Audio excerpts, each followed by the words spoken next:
are rising due to inflation, with 1 in 8 Americans struggling to afford food.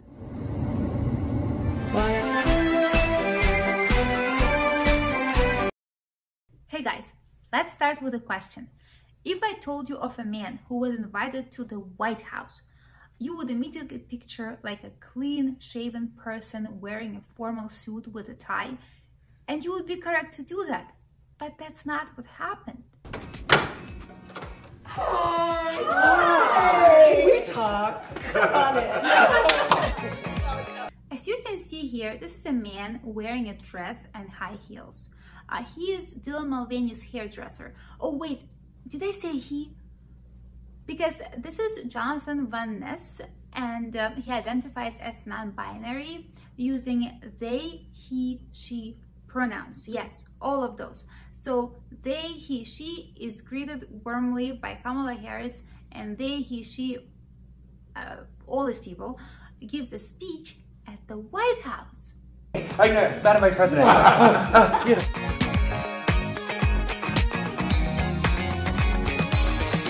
Now, everything that the government does so close to the elections is meant to gain voter support. You're supposed to look at this and feel proud of your leaders and want to see the same faces for another 4 years. The question is, do you feel this way after seeing your VP hug men pretending to be women and give them a stage and a microphone at the White House? If you don't have warm and patriotic feelings after seeing this, you should really do some introspection and work on reducing that bigotry and close-mindedness. If we didn't have any problems to worry about, it would be okay to obsess over the whole LGBT stuff. But we do have problems. National drug overdose deaths have been rising steadily for the last few decades, and 200,000 Americans died of drug overdoses in the years 2021 and 2022. Prices are rising due to inflation, with 1 in 8 Americans struggling to afford food. Illegal immigrants are flooding the country, sometimes using quite ingenious ways to scale the wall where it exists. Ahí va.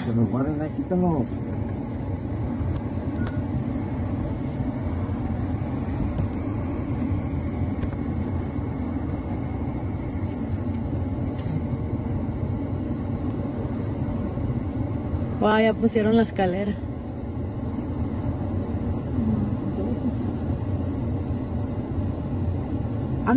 Just this week, hundreds of military-aged males crossed the border into California.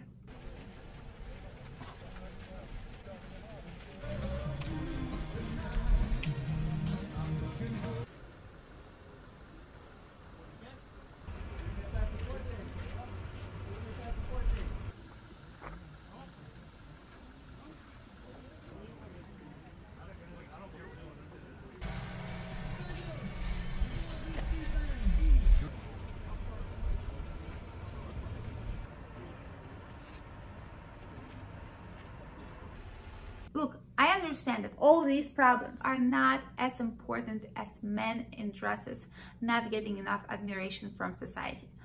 But I think it would be worth it for the government to pretend to care about something other than LGBT issues. And while the White House is celebrating queerness, Vladimir Putin is celebrating his new alliance with North Korea. The two dictators vowed to protect each other in case either country is attacked. Here's them riding together in a car.